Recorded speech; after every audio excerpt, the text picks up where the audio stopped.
New Game Pocket, um podcast do New Game Plus.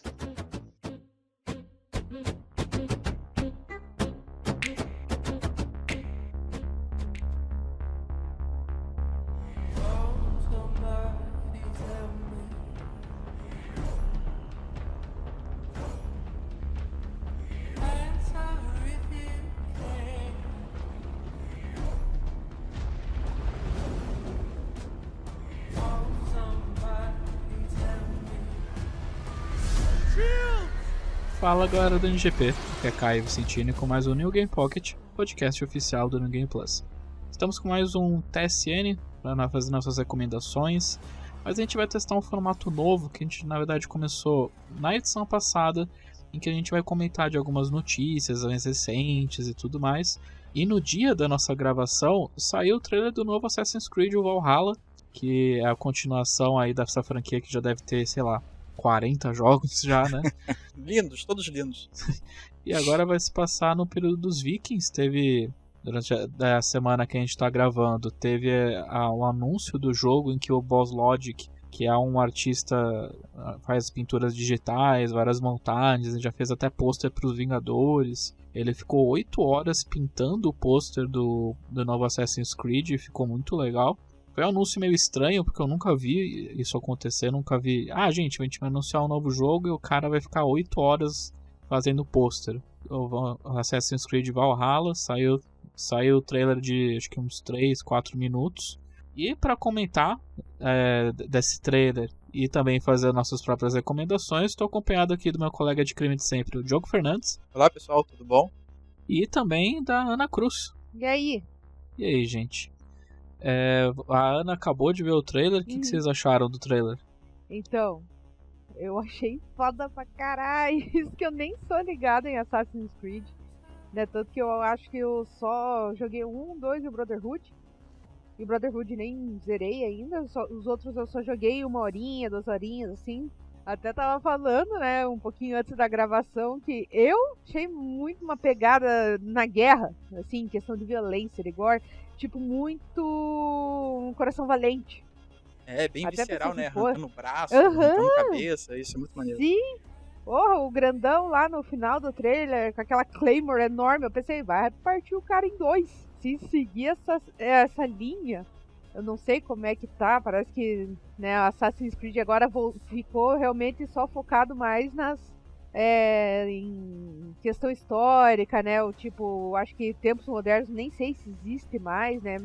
Vocês melhor para me corrigir, inclusive. Então, a partir do Origins, eles meio que alteraram o método como Assassin's Creed é visto, né? Ou então, eles mudaram completamente o estilo de jogo. Tem gente que gostou, né? E tem gente que não gostou. Acharam que era melhor manter aquela pegada um pouco mais realista, né? Apesar da história fantasiosa e tal, mas ele tinha um viés ali mais centrado e tal. E a partir do Origins ele meio que fala, não, agora essa nova pegada, e ele vai usando pontos históricos, né? Antes foi lá no Egito Antigo, agora recentemente a gente tem aí o período lá dos espartanos, né? Época grega. E agora a gente está entrando na época dos vikings, a galera nórdica lá. Eu achei a estética do trailer bastante focada no que a gente já cansou de ver na série do Vikings, né? Aquela série que foi feita pelo canal da History. Então eu acho que até o formato, a expressão no rosto, sabe? Aquela invasão em si e aquela estética, aqueles olhares e tal, me remeteu muito à série. Então eu tô ansioso pra caramba pra jogar e querendo honestamente que a parte mais fantasiosa, né, que eles inseriram esteja um pouquinho de fora para poder focar mesmo nesses combates mais viscerais que a própria Ana falou, porque eles são bem legais, né, de ver assim é bem legal. Sim. É só uma cena, né, os cinematics ali do jogo. Eu quero ver como que vai ser o gameplay, se ele vai ter essa pegada também de desmembramento. Ele vai ser o último jogo que vai sair para PS4 e Xbox One, né? Sim, ele vai ser cross-platform. Muito provavelmente vai ser o último. Quando eu fui jogar o Black Flag no PlayStation 4, eu já tinha jogado no PlayStation 3, a mudança não era tão forte assim. Eu não sei como vai ser nessa geração agora, né? Porque a gente já cansou de comentar sobre isso, o salto de uma para outra é muito, muito sutil. Então a gente não sabe, eu pelo menos não sei se vai ser tão assim, diferente assim uma da outra. E se for, eu acho que vale a pena esperar um pouquinho. Sim. E falando em diferentes versões, vai ser de novo. Essa é uma das coisas que eu odeio que a Ubisoft faça, é que existem 1, 2, 3, 4, 5, 6. Tem 6 versões diferentes do jogo. Isso eu não tô falando dos consoles, eu digo de tipo, edição Standard, edição Gold. Você tem a Standard, né, normal, você tem a Gold, você tem a Gold com Steelbook, você tem a Ultimate, e você tem a Collectors, que daí vem com a estátua e tudo mais, e tem uma versão do Uplay que é exclusiva pro serviço lá do portal deles. É a Capcom fazendo escola, faz um monte de edição. Não, a Capcom fez escola, a Ubisoft fez universidade, porque eu lembro que o Origins, por exemplo, era absurdo, já foi pior. Teve uma época que, sei lá, tinha 9 versões e daí nenhuma versão tinha tudo. É muito ruim, né? Você se sente limitado na experiência quando você compra, sei lá, o Standard. Eu sei que o jogo tá inteiro ali, sabe? Eu não preciso, em teoria, de algo a mais, porque a história, o correto, pelo menos, é a história tá ali toda centrada naquele jogo que eles estão te vendendo. Mas a gente sente que fica faltando alguma coisa, sabe? Eu acho que agora é meio que padrão, né? Porque o próprio Final Fantasy teve uma versão extra, o Control teve recentemente. Ou seja, são versões que vendem o DLC junto. Eu não sei se isso vale, se isso é bom, mas a Ubisoft ela já criou quase que uma marca, né? Que é como o Caio falou, é a versão Standard, a versão Gold, a versão completa, a versão com chaveiro, ou seja... que daí a gente pode entrar num buraco de minhoca, que é a questão do Season Pass, né? Que é uma coisa que você tem desde o Origins, e não sei se desde o Origins ou Syndicate, mas eu acho quase certeza que é o Origins que foi esse leve reboot, assim, de como funciona a série, porque a partir desse jogo que se passa no Egito, você teve uma mudança das mecânicas, teve um foco mais em aspectos de RPG, né? O jogo pode me corrigir se eu estiver errado. Sim, eles se basearam um pouquinho também no sucesso que o The Witcher fez, né? Eles pegaram bastante da influência ali e eu acho que acertaram o público, né? Muita gente gosta do novo Assassin's Creed e meio que rejeita o antigo, né? Acha meio paradão, meio ruim. Mas também precisa se reinventar, né? Porque se ficar naquela hora, uma hora, assim, ficar naquela mesma vibe, repetindo história, repetindo jogabilidade, essas coisas, uma hora a galera vai sentir, tipo, mais do mesmo, tem que renovar. Vale a tentativa. Vamos então abordar a questão do trailer em si. Ele é bem curtinho, ele foi 3, 4 minutos e ele mostra o set, assim, de como vai ser o embate, que você vai controlar do lado dos vikings. Ele mostra como é que é um pouco da dinâmica dentro do clã, dentro do vilarejo, ao mesmo tempo em que em paralelo mostra um combate muito sangrento entre os vikings contra, pelo que eu entendo, são os britânicos, né? Você passa mais ou menos entre 1000 e pouco, né? 900 depois de Cristo, 1000 depois de Cristo, alguma coisa assim. E mostra então essa batalha, são os vikings chegando de navio, muito provável você vai poder, que nem acho que desde o Black Flag você pode usar navios para navegar pelas ilhas e tudo mais. E daí mostra o protagonista, o Eivor, que pode ser tanto um homem quanto uma mulher, mas no trailer é mostrado o homem. E na edição de colecionador é a versão feminina dela. E daí mostra eles lutando e tudo mais. E mostra que o Eivor, ou a Eivor, né? Depende da sua escolha. Tem uma Hidden Blade. Mas acho que a parte mais emblemática do trailer foi quando apareceu um homem de capuz atrás do campo de batalha, olhando pro Eivor. E depois apareceu um corvo voando no horizonte. E eu, em primeira instância, achava que seria, sei lá, o Altair, alguma coisa assim, porque mas aí o que cai por terra nessa teoria que eu tive é que ele fala logo depois que era o Odin. Sim. E eu lembrei que Odin se transformava, ou ele tinha um corvo na mitologia nórdica. E daí você pode falar melhor que eu, Diogo, que o próprio Odyssey aborda essa parte mais fantasiosa dos mitos da época. Sim, ele pega, como eu comentei, ele pega esses aspectos mais fantasiosos, mais místicos, né, que não tinha antigamente, e traz agora para pegar um novo público, né. Eu acredito que eles podem usar um corvo, né, como uma alegoria ao Odin, ou então manter a águia, né, que sempre foi a marca registrada de Assassin's Creed. Mas eu não sei se, como o corvo tem tanta influência na própria mitologia nórdica, eu acredito que vai mudar. Né? Mas tomara que eles, se é para usar fantasia, se é para usar, né, esses aspectos, a mitologia nórdica não falta, né? Então se é para usar, então que use direito, né? Que para ficar bem bacana. E você, Ana, você ficou no hype? Talvez você, quando tiver uma promoção, será que você pega? Sim, esse aqui me deixou mais interessada. Eu acho que também por causa do trailer, né, que vão falar. Além de muito bem feito, eu achei a dublagem excelente. Né, o protagonista, já tô com um crush nele.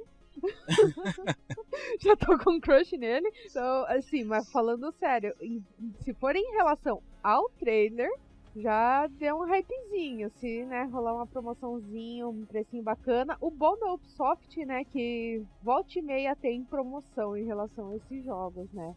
E como faz muito tempo, mas muito tempo mesmo, que eu não pego nada da franquia, pode ser que, né, seja um retorno meu, por exemplo. Do trailer ele serviu para dar um hype, né. Isso foi muito bacana. Eu gostei de como eles anunciaram e inclusive eles vão lançar um livro, né, para aprofundar a história do período, né, uma história do período junto com Assassin's Creed. Então eu tô empolgado, eu quero ver esse livro, quero entender, quero ler primeiro antes de jogar. Eu acho que vai ser isso que eu vou ter que fazer mesmo, porque tem um monte de jogo ainda na fila, então vai dar tempo de ler o livro e jogar o jogo depois. The time has come. Vamos então seguir para a rodada de recomendações? Antes que eles ouvirem um podcast só de Assassin's Creed. Bora. Gostaria. Eu vou dar a palavra pra Ana, pra falar a recomendação dela.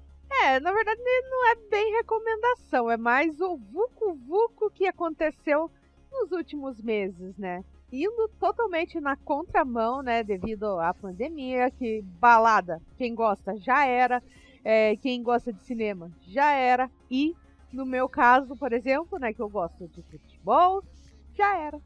Então, o que a gente se apega, né, joguinho e o que tá passando em geral. Foi aí que eu, depois de anos sem acompanhar, voltei a assistir Big Brother. Eu cuspi pra cima, nossa, porque nunca mais assisto Big Brother na minha vida, porque o ano passado quem ganhou foi uma guria racista, e eu cuspi pra cima, caiu bem no meio da cara e fiquei viciada a ponto de assinar pay-per-view. Caralho. E, tipo, Meu Deus, né? E essa edição, não só, eu vi muito gamer, muita gente famosa, assim, de mundo dos games, mundo, né, dos artistas, cantores, atores, jogadores de futebol. Foi muita gente comentando, não é à toa que é conhecido como o tipo Big Brother da história, né, uma edição épica, porque, né, teve lá metade convidados, né, que tinha o Babu Santana, que era pra quem eu torcia, né, ator que fez o Tim Maia, recomendo o Tim Maia, inclusive, que eu assisti depois, e é um filmaço.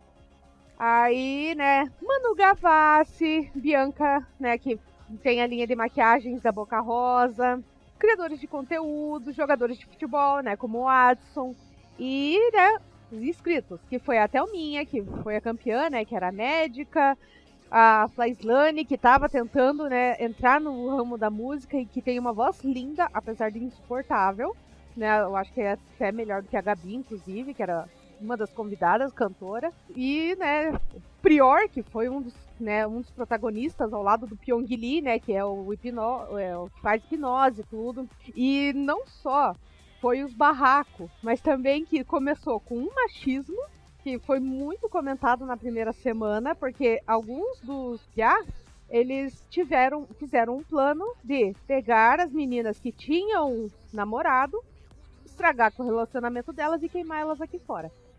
Era realmente esse o plano. E teve um episódio de assédio que envolveu o Pyong, né, que ele passou a mão nas meninas, algumas ficaram bravas, outras falaram que ele estava bêbado.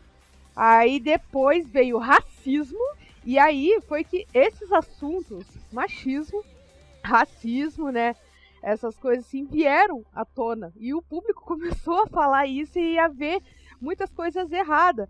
E a minha torcida no Babu era porque ele ensinou muita coisa lá dentro. Assim, quem tinha pay-per-view pegou várias puta aula que tinha. E eu falo, foi divertidíssimo. Foi o que salvou um pouco a minha quarentena. Hoje eu já tô, né, com abstinência, né, de Big Brother. Já não tenho mais de quem falar mal, não tenho mais pra quem torcer. Agora só fica com o mundo dos joguinhos e reprise de futebol, né? Eu só tô pensando aqui que eu vou ouvir Paulo Ricardo pra cacete na hora da edição disso aqui. Bota, não, pô. Sem Paulo Ricardo, não estão falando do Big Brother, né? E falando nisso, né, o Paulo Ricardo tá cada vez mais lindo. Eita, velho bom. Você acha que essa edição do Big Brother, ela serviu mais pra ressaltar problemas sociais que tem no Brasil, utilizando os personagens lá de dentro pra levantar questões, esse tipo de coisa? Sim, por exemplo, no começo, né, que foi falado bastante do machismo, né, do plano daqueles merda. Que é aí, né, tanto que repercutiu aqui fora, porque a Bianca, né, a Boca Rosa, eu não gostava dela por causa que eu torcia muito pra Rafa Kalimann. E as duas tinham brigado, e eu já tinha pegado um rancinho. Só que se for ver, quando o Guilherme ficava com ela, tudo, e ele já tava pegando a Gabi na casa, quem se queimou não foi o Guilherme, foi ela. O Guilherme só se queimou depois que a Bianca saiu. Que aí viram o quanto o relacionamento abusivo pode fazer mal pra uma pessoa. Porque a Gabi era doidinha, tudo. E quando ela tava com ele, ela simplesmente chorava. Tem uma cena que muita gente tirou print. Que é ela no chão falando, me deixa respirar. E o cara lá falando, por tua culpa eu vou pedir pra sair. Porque você é tudo pra mim. Mas só que se você não acha que eu te faço feliz, eu vou pedir pra sair. E forçando. Foi aí que ele saiu. Mas, por exemplo, o Pyong assediou, muita gente era, nossa, eu sou Pyong Lee, porque ele fez porque tava bêbado, tadinho, ele não se controlou. Então, muitas coisas, assim, foi muito mais fácil eles cancelarem. Por exemplo, a Bianca, né, que por uma frase, ela já foi cancelada por muitos. Quando o Babu reclamava de coisa suja, essas coisas assim, coisas que a nossa mãe reclamaria se a gente fizesse merda. E ele falando, o que foi falado? Você é um monstro e não sei o que. E tinha o loirinho bonitinho que fazia um monte de merda, inclusive pegou barata na mão, enfiou a mão no café e tinha bolo na orelha, ele pegou da orelha e comeu. O cara era um porco, mas todo mundo, que bonitinho. Mas por quê? Era loiro, bonitinho, padrãozinho. E foram nessas coisas assim que muita gente ficou assim, caramba. E principalmente com as aulas do Babu. Quando ele começava a falar, né? Quando deram um espaço pra ele pra falar. Tanto com o Prior. Que ele falando assim sobre feminismo. Prior. E o que ele falou? O que eu posso falar é sobre a experiência de uma amiga. É isso que eu posso falar. Mas no nosso lugar, no feminismo, é sentar e escutar. Tipo, caralho, mano. E ele teve muitas falas erradas, só que ele falou, eu tô me desconstruindo. Tenho 40 anos e ainda tô me desconstruindo. E eu sei que eu tenho muita coisa pra melhorar e muita coisa pra corrigir. E ele falando pro Prior, que também fez parte lá do plano. E o Prior, tanto que depois ele falou, se alguma vez eu fiz merda, né, eu ri lá, quero pedir desculpa de coração, tanto que a Rafa, né, falou assim, em nome das meninas, eu aceito suas desculpas. Acabou que era só a Rafa mesmo que perdoou, de resto ninguém perdoou nada. E, assim, isso aqui trouxeram muitos assuntos, assim, e que fez, tipo, o Brasil inteiro se mobilizar.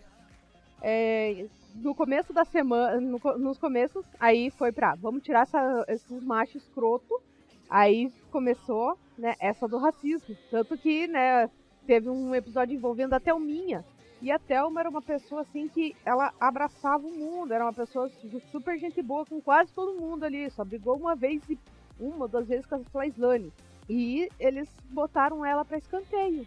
E era por causa da cor e também porque ela falava assim, se eu pegar o anjo, eu vou dar pro Babu, né? Porque é uma questão ideológica. E o Babu também. Eu não vou votar na Thelminha porque é uma questão muito maior do que Big Brother. É uma questão assim que minha filha, ela é uma inspiração pra minha filha, porque minha filha é preta e quer ser médica.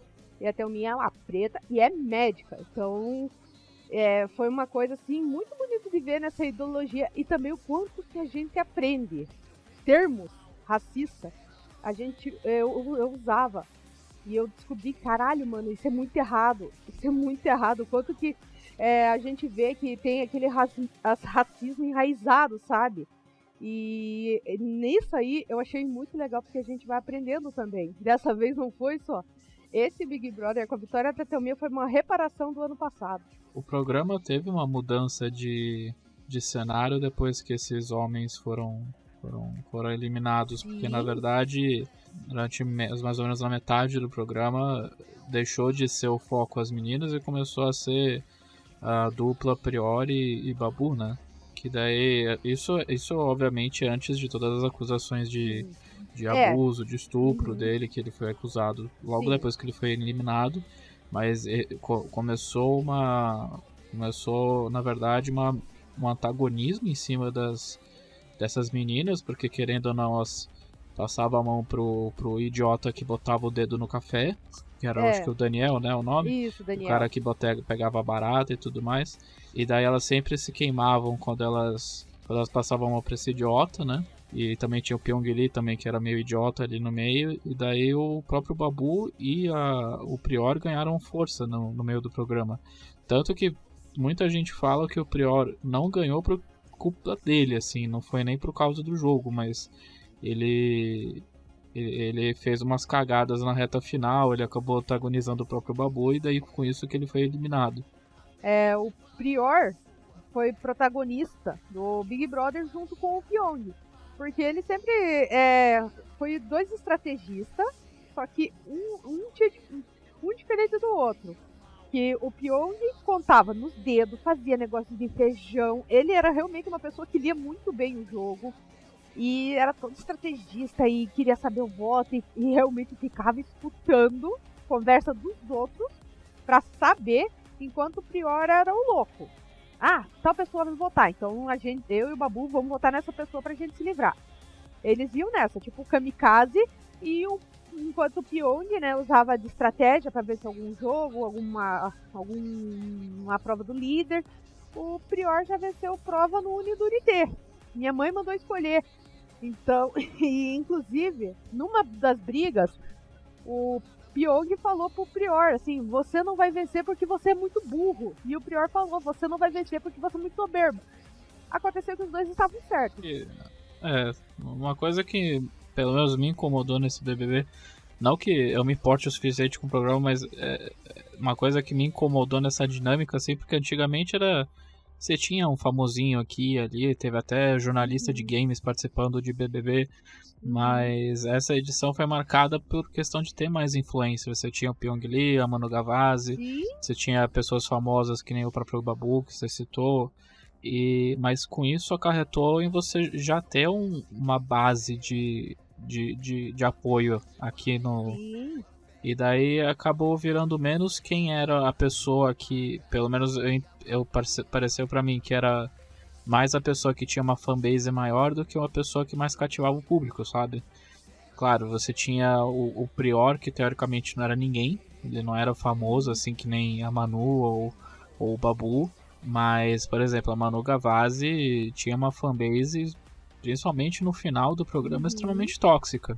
Não sei se é uma acusação que fizeram, rodou uma imagem, bem nas últimas semanas do programa, rodou uma imagem do Babu de um filme, que ele tá segurando uma arma, e daí começou a circular falando que, tipo, era ele na vida real, mas não, era no filme, não tinha nada a ver isso, e é uma coisa que me incomodou, porque começou a ter muita baixaria no final do programa. Começou a se tornar uma questão de ética, de quem você vai apoiar, de caráter.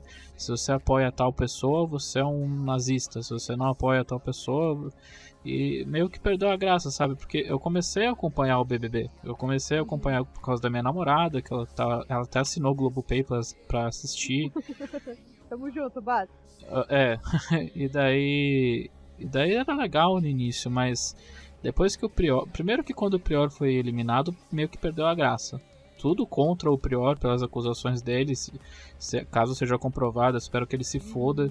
Mas o antagonismo é o que move o programa como o BBB. Sim. E quando ele foi embora, acabou. E parece que o conflito era mais... Depois que o Pyong e o Prior saíram, parecia que o conflito era mais do lado de fora da casa do que de dentro. Do lado de fora, isso é uma coisa de louco. Eu via gente que abria 9, 10, 20 abas lá do G-Show pra ficar votando o dia inteiro em pessoas. Tipo, não, cara, é quarentena, mas eu tenho mais o que fazer. Não é assim. Não, a fanbase da Manu, por exemplo, fazendo o votaço, assim, se fazendo mutirão pra eliminar tal pessoa. E o próprio ADM do Babu que fazia quem que ia votar e tudo mais, é um negócio de louco, cara. Perdeu um pouco a graça, sabe? É aquela brincadeira que começa divertida, mas o pessoal começa a levar muito a sério, não rola.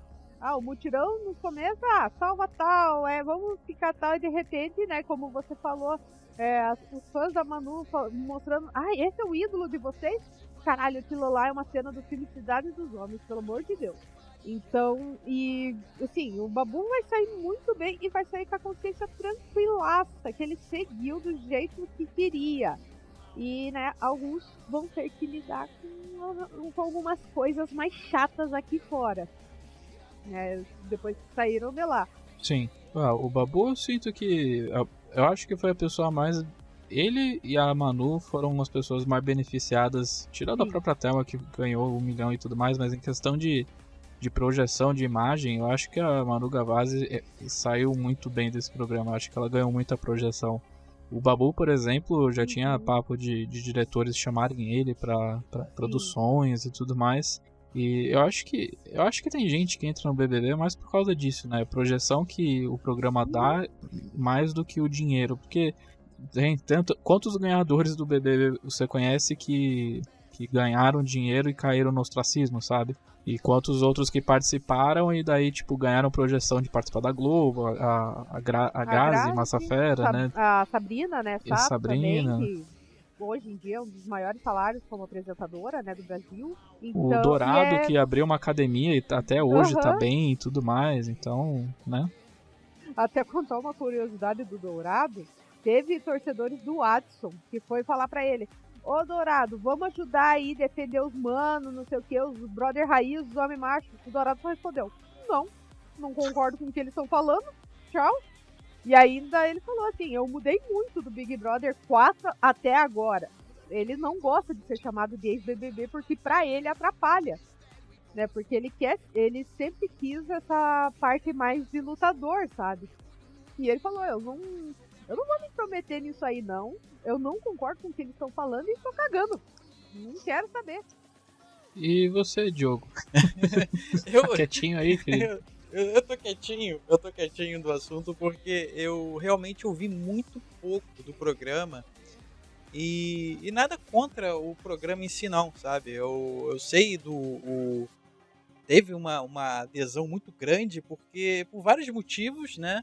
Quarentena, muita merda, a gente vendo todo dia na televisão, a pessoa quer dar uma relaxada, quer ver uma coisa que quer simplesmente sentar e deixar passar o que está passando na TV, né? E isso alivia muita coisa, né? Ainda mais nessa época que a gente está, né, passando com um monte de notícia ruim e tal. E assim, eu só vejo o pessoal aqui que vê, né? Eu só reparo que teve uma adesão muito forte de galera que não tem o hábito de assistir o programa. Mas eu consigo traçar o paralelo junto com o pessoal que começou a ver muito novela na época que estava passando na Avenida Brasil. Era todo mundo falando ao mesmo tempo, e a galera que não tem o hábito de ver novela, sabe? Ou de comentar novela, aparentemente. E agora no Big Brother, todo mundo assistindo, sabe? Parado e tal. Então eu acho que foi uma empolgação coletiva ali que juntou todo mundo. Só que eu não consegui me empolgar assim, não. O que eu consegui me empolgar foi com um joguinho. Foi com... Bom, a gente estava falando na edição passada sobre portáteis e tal, e eu comentei bastante sobre o Zelda, o Minish Cap, que eu joguei bastante no Game Boy Advance. E eu resolvi trazer hoje para recomendar pro pessoal uma espécie de... Não vou falar cópia porque é feio, mas um jogo extremamente inspirado no jogo da Nintendo. Ele tem um título que lembra muito o tema de Samba Enredo, que é grande pra cacete, mas é Oceanhorn, Monsters of Uncharted Seas. Ele, cara, é um jogo extremamente gostoso de jogar, sabe? E eu lembro que ele já tinha aparecido algumas vezes em sites recomendando jogos de celulares, né? Que ele saiu primeiro lá no iOS em 2013. E lá ele já era muito bonito, sabe? Deu vontade de jogar, só que ele era um pouquinho salgado e tal, e eu resolvi esperar alguma promoção, alguma coisa assim, e simplesmente esqueci do jogo, né? Até que ele apareceu nas lojas em PSN e tal. Ele tá em tudo, né? Ele tá até no Switch, vai estar ali concorrendo com o próprio Zelda. Ele só não saiu pro Linux, que eu acho que os 4 usuários do Linux no Brasil não vão poder jogar. Então... Tem uma galera do NGP lá do grupo do Telegram que usa Linux, vai ficar ofendido. Só a Heloísa e o René. São os 4, sei lá, é o Renato, a Carla, assim, o Daniel e o Antônio. Esses 4 aí não vão poder jogar o jogo. Ele é muito bom, sabe? E o interessante desse jogo é que ele já começa com uma puta carteirada gigante, sabe? Você abre o jogo e ele já dá uma carteirada, porque a trilha sonora é produzida também por Nobuo Uematsu. Só por ele, né? E é muito interessante porque você, escutando a trilha do jogo, enquanto tá ali, né, se aventurando e tal, você reconhece muito, né, que ele tem a mão dele ali. E não é só ele, né? Tem mais 2 pessoas que são responsáveis pela trilha sonora, que é Kenji Ito e Kele Iatalo. Eu acredito que a pronúncia esteja errada, já peço desculpa, mas são esses que estão responsáveis pela trilha, e ela é muito boa, sabe? Ela é épica no nível que você até fica estranhando um pouquinho de que ela tá meio que destoante do ambiente ali. É uma música extremamente épica e bem cara do Nobuo, né, bem cara de Final Fantasy, sabe? E o ambiente ele não corresponde. Mas isso não tira nenhum mérito do jogo. Ele é muito interessante, ele é muito bom. E ele se inspira bastante no Wind Waker e no The Link to the Past, né? Então ele pega todas as... Cara, não faltou nada, nem a Triforce faltou. O visual do herói até parece o Link, né? Sim, o Link do Breath of the Wild. Sim, ele é muito...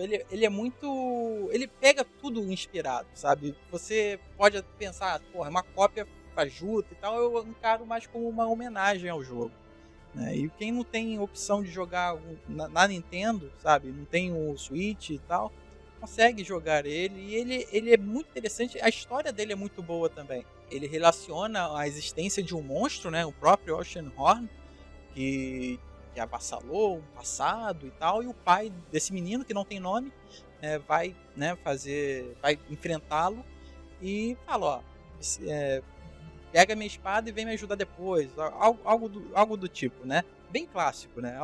Meu pai foi, eu vou atrás do meu pai e vou acabar enfrentando um monstro e vencendo no final enquanto meu pai tá deitado no chão. Sabe, é muito característico. E eu acho que ele vale a pena pelo preço, sabe? Ele é um jogo baratinho, você consegue comprar ele às vezes até por um pouco mais de R$20. E é um jogo que diverte muito, sabe? Ele tem... Cara, e tem até uma referência à própria Master Sword, sabe? Então, eu acho que é um jogo muito, muito interessante que vale o pessoal jogar. A trilha sonora é cativante demais. O jogo é muito divertido. São 17 ilhas para explorar, sabe? É um jogo relativamente grande, né, pelo preço. Então, fica a recomendação desse jogo. Ele só tem um defeitinho que eu reparei, que por mais que ele seja bem simples, sabe? A construção dele é bonita, mas é bem simples. Mas mesmo assim, ele tem algumas quedas de frame rate com o cenário assim, ligeiramente parado, sabe? Você simplesmente caminhando nas ilhas, aí do nada você cruza, faz alguma coisa e a taxa de quadros desce pra caramba. E isso é muito perceptível e é meio chato. Mas nas batalhas, enfim, contra os chefes e tal, ela é bem estável e é bacana. É um jogo muito divertido que eu acho que vale a pena jogar. Quem puder, né, que tiver a oportunidade de jogá-lo, pegar numa promoção dessas, eu acho que vale a pena. Eu tô vendo aqui as imagens, parece bem charmoso o jogo. A identidade visual lembra muito Zelda. Eu não sei se é por causa dos meus olhos de quem jogou um pouquinho daquele remake do Link's Awakening. Lembra bastante o Link's Awakening, até porque tem um formato de ilha, né? Sim. É uma ilha, assim. Ele tem a visão, né, de cima, né? O boneco meio cabeçudo e tal. E ele tem essa aparência, né, do Link's Awakening. Ele lembra muito mesmo. Sim, eu achei interessante. E eu vou ver se tem no Switch barato. Eu vou atrás, porque eu queria jogar o Link's Awakening, mas porque eu joguei num console de um amigo esse Link's Awakening. Mas, né, Nintendo e desconto parece que são termos opostos, né? Então talvez seja melhor ir atrás do Oceanhorn. Se tiver uma promoção bacana no Switch, ou então no PlayStation 4, ou então alguma outra plataforma menos o Linux, acho que vale a pena o pessoal pegar. Nada contra o Linux. Olha aí, travando guerra com o pessoal do Linux, os 4 usuários de Linux. Renê, Carla, Daniel, Antônio, vocês me desculpem. E é isso, é um joguinho bem simples, eu acho que vale a pena quem ainda não conhece. Quem já conhece sabe que ele é bacana, é divertido. E Caio, o que você consumiu essa semana? Cara, no fim de semana eu assisti um filme que estreou no Netflix, que é o Resgate. É um filme que eu não tava dando muita coisa, assim, porque a minha última experiência com filme de ação do Netflix foi muito ruim. Foi aquele Esquadrão 6 lá do Ryan Reynolds, que eu só assisti por causa do Ryan Reynolds e eu achei um lixo. Mas eu tive uma surpresa muito grata com o Resgate, que eu achei muito bom. Foi um filme de ação muito, muito honesto. Ele é bacana, né? Ele é bem bacana. Ele foi dirigido por um ex-dublê. É uma tendência que tá tendo nesses últimos tempos, que ele era dublê do Chris Evans lá nos filmes dos Vingadores. Daí esse é o primeiro filme dele, é uma adaptação de um quadrinho escrito pelos próprios irmãos Russo, que é do Capitão América, do Vingadores Ultimato e tal. E é muito legal. E daí também tem o Chris Hemsworth no papel principal, que ele era o Thor, né? Ele tá fazendo um militar australiano nesse filme. Cara, eu achei um filme de ação extremamente honesto. Tem cenas de ação muito bem feitas. E é uma coisa que é legal comentar, que existe uma tendência nesses últimos tempos de dublês dirigirem filmes de ação que dão resultados muito legais. A trilogia John Wick foi dirigida por dublês. O Chad alguma coisa, eu não sei pronunciar o sobrenome dele, ele é o diretor do John Wick, ele era dublê. Então, e por que isso é tão legal? Porque eles normalmente têm uma noção muito mais técnica de como montar cenas de ação. O Diogo, eu sei que você viu o filme recentemente também. Você vai então entender o que eu tô falando, que tem uma cena nesse filme que é 12 minutos assim, ininterruptos de ação. Mas é do tipo, começa fugindo num prédio, matando os soldados, fugindo, entrando no carro, batendo com o carro, depois pegando o caminhão, atropelando alguém. E assim, um plano sequência não para. Do caramba, né? É um plano sequência de 12 minutos excelente, assim. É um primor essa cena, assim. E você já viu outros exemplos, por exemplo, naquela Atômica, que é dirigida pelo David Leitch, que também é outro dublê, que dirigiu Deadpool 2, dirigiu aquele spin-off do Velozes e Furiosos. Ele também fez um plano sequência muito legal. E é muito legal essa tendência que a gente está tendo, porque são filmes de ação muito melhores. Porque Porque, por exemplo, o Esquadrão 6 foi dirigido pelo Michael Bay. Michael Bay, que teoricamente é um diretor de gabarito, mas ultimamente ele só tem feito trecheira, do filme ruim, ele tá com tanta preguiça assim, mas essa nova geração de diretores que tem conhecimentos de fazer com efeitos práticos, sem usar efeitos especiais, que nem o próprio Michael Bay, fica muito visceral essas cenas. Esse filme que eu tô falando, do Resgate, a história é bem qualquer bosta, né? Ele é um soldado, o Chris Hemsworth, ele é o Rake, que ele é um mercenário encarregado de fazer missões muito perigosas, ele tem tendência meio suicida porque ele teve uma perda pessoal recentemente que ele nunca conseguiu superar, e daí ele é encarregado de resgatar um filho de um criminoso de uma gangue da Índia. Não tem mocinho, né? O cara é um mercenário, né? Tá sendo pago ali pra resgatar o filho de um mafioso, de um bandido, pra não deixar que os seus rivais ataquem o garoto, né? Sim, é muito cinza esse filme, não de cores, porque esse filme na verdade é muito marrom. É uma coisa que comentaram. Todo filme que mostra tipo uma cidade, um país de terceiro mundo, eles fazem um filme marrom. Cara, pra quê? Pra dar um aspecto de calor. Dá um aspecto de calor, é tudo marrom, é tudo amarelo nesse filme, eu não entendo, cara. Mas é isso que você falou, tem uma moralidade muito dúbia esse filme, porque o Reiki não é um herói, ele é um cara bruto, assim, ele não é gentil, mas você vê que existe uma moralidade, existe um compasso moral dentro dele, mas esse não é o foco, assim, do filme. O foco são realmente as cenas de ação. É tudo uma desculpa pra ver ele metendo bala e dando soco nas pessoas. E são cenas muito bem dirigidas. E daí outra coisa muito legal é que tem meio que um frenemy, né? Que é um cara que é meio um vilão, mas ao mesmo tempo acaba virando um aliado depois. Que é um encarregado do próprio pai dessa criança que foi sequestrada, que também precisa ajudar nessa extração que ele está fazendo. Eu não vou falar que é perfeito esse filme, porque mais ou menos no final, quando justamente a sessão dá uma desacelerada, eu sinto que o filme mostra as partes mais... as fragilidades assim do filme, porque a motivação do Reiki fica um pouco estranha ali no meio, mostra que é uma motivação mais emocional, que ele criou um vínculo emocional com esse menino, mas a grande força do filme são as cenas de ação, porque querendo ou não, o Chris Hemsworth não é exatamente o Daniel Day-Lewis, né? Então ele não passa com tanto esmero essas cenas emocionais, assim, você não se sente tão emocionalmente investido. Mas é muito bom o filme, tem outros atores como o David Harbour do Stranger Things, né? Fazendo aquela pontinha dele pra... Foi uma surpresa, sabe? Eu vi Foi o uma filme surpresa. sem esperar nada, né? Eu simplesmente botei, soube que ele ia estrear, botei no dia, e quando ele aparece, falou, olha ele aí, sabe? E a presença dele me deixou, então... Intrigante, eu não vou dar o spoiler do filme, né? Porque é um pequeno spoiler ali no terço final dele. Então, quando ele aparece e a resolução da presença desse personagem me foi surpreendente, cara. Eu não tava esperando que ia acontecer o que aconteceu. Sim, é bem surpreendente mesmo, e aquele papel que você faz pra pagar os boletos enquanto você não tá filmando Stranger Things, né? O cara deve ter saído também da cozinha, sabe? O cara tava de chinela, bermudão, falando, eu vou gravar assim e vai servir pra pagar a conta de luz. Sim, exatamente. Apesar que esse cara tá em quase tudo ultimamente, né?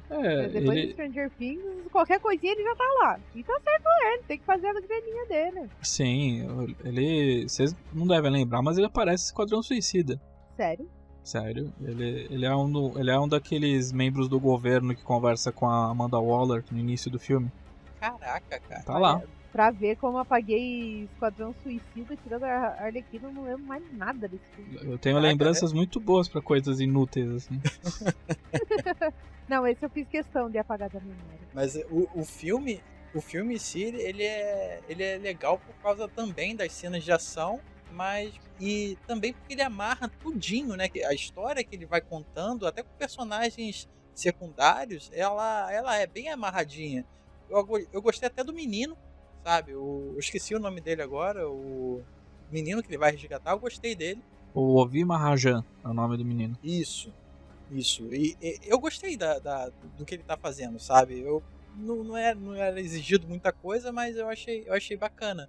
E o filme ele pega as cenas de ação que são muito bem feitas, mas ele também sabe aproveitar bem partes de tensão, sabe? Porque, por exemplo, tem uma cena onde um sniper tá caçando as pessoas. Então fica uma. E tem um outro sniper, sabe? Também caçando. E fica uma guerra, tipo, um procurando o outro. E isso é muito interessante, Sim. cara. Dá uma apreensão muito grande. O filme ele vai não crescendo até chegar na parte final, porque ele já inicia nessa parte final, né? Ele abre o filme com uma cena assim bem ensanguentada, por assim dizer. E a gente chega no final e vê a finalização dessa cena, né? E eu gostei muito do como o filme terminou e também da possível ou não plot twist ali. Então eu achei um filme muito interessante, cara. Foi o quê? Eu acho que nem 2 horas de filme, né? Então, ou 2 horas e pouquinho. Acho que foi um tempo muito bom para contar uma história muito interessante de um filme de ação que normalmente a gente não se espera muita coisa, né? E foi um filme muito bom. Sim, é muito legal. É um filme bom, assim. Nem todo filme precisa ser um filme estupidamente maravilhoso, digno de Oscar e o caralho. É um filme muito competente no que ele se propõe. Cerebral pra caralho, sabe? Não precisa ser cerebral. Não. Tipo, nesses tempos de pandemia, filmes como Resgate são a melhor coisa, sabe? É um filme que sabe usar muito bem das suas forças. O Chris Hemsworth, eu falei, ele não é tão bom assim de dramaticidade, mas ele tem uma fisicalidade fodida. Ele é muito bom pra fazer cenas de ação por causa de toda a experiência que ele tem com Thor, com Vingadores, lá na Marvel e tal. Então, os diretores, por ele ser também um diretor, um dublê, ele faz muito bem explorar essa fisicalidade dele. As cenas são muito brutais de ação. Sim. De tipo arrancar pedaços, assim, de enfiar faca nas pessoas. Aquela de cena, tipo, meter soco e quebrar pescoço. Mano. É porque tem uma cena que é muito foda, cara. Que ele tem umas faquinhas, sabe? Como se fosse uma garra, né? Que o cara usa aquilo ali de um jeito tão agressivo de rasgar a garganta do maluco que é chocante, sabe? Da gente tá vendo ali bem explícito na cara. Não chega a ser uma coisa. Não chega a dar desconforto. Eu não cheguei a ficar desconfortável, não. Eu fiquei tenso, sabe? Inclusive é nessa cena, eu acho, ou depois ali desse plano sequência, né? Que a gente nota ali um outro corte, né? Que o diretor fez muito bem feito, mas essas cenas de porrada, e cara, eu acho que poderia ter outro nome também, que é Duro de Matar, porque puta que pariu, o cara não morre, né? O filme inteiro se esguelando. Ele e esse cara também, esse ajudante ali do pai do menino lá, que os caras são atropelados, cara, sabe? E tá inteiro. Tem a cena que o cara é atropelado e voa longe, sabe? E do nada o cara só, assim, chega mancando pra caralho. Você vê que o cara tá sofrendo ali, né? Mas, assim, eu acho que só se eu tivesse sofrido uma só daquela ali, eu já tava com a rosinha segurada estripada no peito, sabe? Estiradinho no chão. Mas o cara aguenta pra caramba. E o garoto fala, pô, você é corajoso e tal. O cara, não sou corajoso não sei o quê. Porque por causa desse problema, né, de que ele teve, da perda e tal. Mas acho que a palavra devia ser outra. Eu acho que ele fala, você é corajoso e você é de aço. Olha! É muito legal. De filmes assim. Sim, vezes, que nem o Caio falou, às vezes a gente precisa de um filme desse. Nem todo filme, tem que ser indicado ao Oscar e não sei o que. Às vezes a gente só quer um filme onde tem um monte de homem bonito, de preferência, se matando. Aí é muito da hora. Eu fiquei pensando nesse filme se ele fosse um FPS. Eu gostaria de jogar um jogo desse. Cara, eu pensei a mesma coisa. Se esse jogo fosse um FPS, um third person shooter, eu com certeza jogaria. É muito legal. Ele parece um videogame numa hora de tão absurda que fica as cenas de ação às vezes. Sim, isso ficaria muito legal. E a sensação do filme é que é tipo ele contra uma cidade inteira, né? A cidade tem uma aparência muito única, assim. Porque se passa na Índia o filme, né? Ele tem que resgatar um filho de um mafioso indiano nas cidades mais perigosas do país. E a sensação é que, tipo, qualquer tropeço, qualquer lugar que ele vai, tem alguém querendo matar ele. Isso é muito legal. Dá uma sensação de Duro de Matar, né? Sim. Tipo, o pai de todos os filmes de Um Contra Todos, né? Também teve casos mais recentes como o John Wick, principalmente o 3, que o mundo inteiro quer matar ele. E é muito legal, assim. É uma ótima época pra assistir filmes de ação. Tipo, pelo menos eu sei que é pra cada filme do Michael Bay que é um lixo, você tem filmes assim menores como Resgate, a trilogia John Wick, você tem The Raid 1 e 2, você tem outro filme que tem no Netflix que é A Noite Espera por Nós, que é um filme filipino de ação que é muito bom. Eu lembro se é filipino ou se é tailandês, mas é um cinema mais oriental, mais específico de nicho, mas também é excelente, assim. Então é uma ótima época para assistir filmes de ação. Sim, ele consegue mesclar, ele consegue te dar respiros muito curtos, né? Porque tem algumas cenas que você tem que respirar uma hora, né? O filme ele já começa na ação e ele precisa desse respiro. E cada cena dessas, ele consegue apresentar um pouquinho mais dos personagens, tanto do menino, que ele tem uma espécie de insegurança, né? Já é mostrado desde antes do sequestro. Aí ele vê um cara todo, sabe, corajoso, destemido e faz o mundo virar para salvá-lo.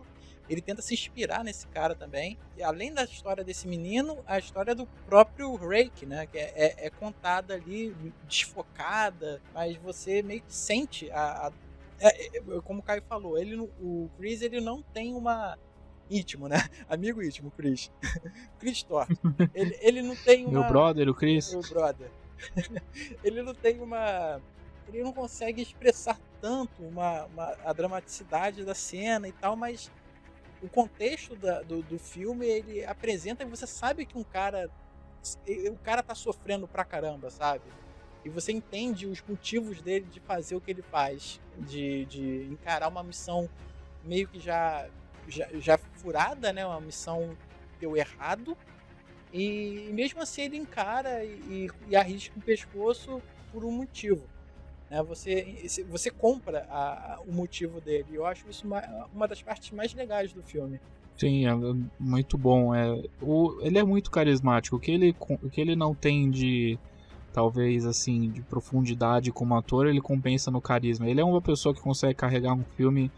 Não é aquelas pessoas que ficam numa franquia só e não conseguem mais seguir com outros filmes, outras franquias. O Chris Hemsworth, ele é uma estrela de ação. Ele é o nosso Schwarzenegger e Stallone dos dias de hoje. Tipo, dadas as devidas proporções, né? E é isso aí. Se tá no Netflix, como eu falei, assistam o Resgate.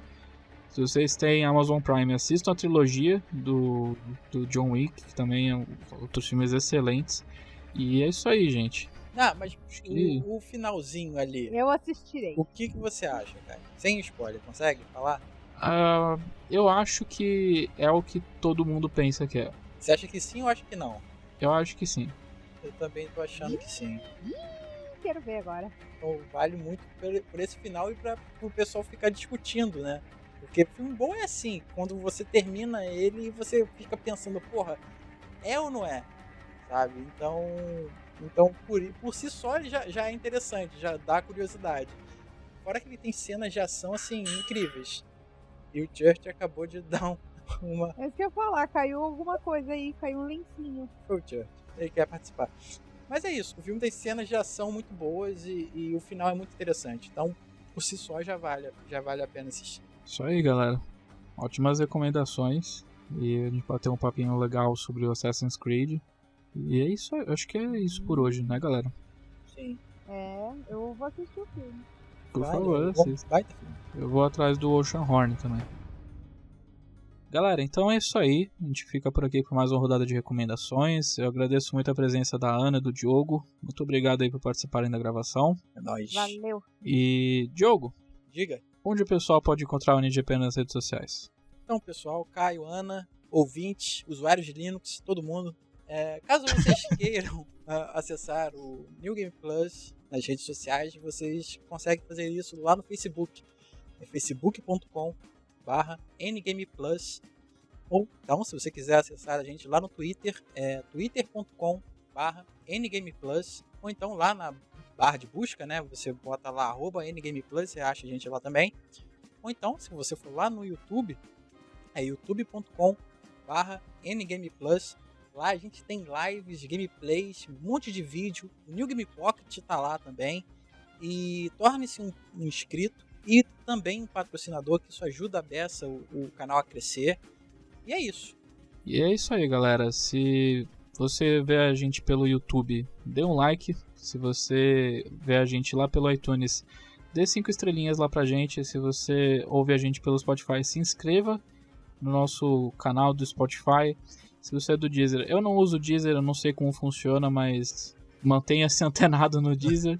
E é isso aí. Espero que todos vocês tenham gostado do programa. E a gente fica por aqui. Esse foi mais um New Game Pocket. Fiquem bem, lavem as mãos e até a próxima. Tchau, tchau. Tchau. Tchau. Ana? Oi. Dá tchau, Ana. Tchau, se você soubesse. Não!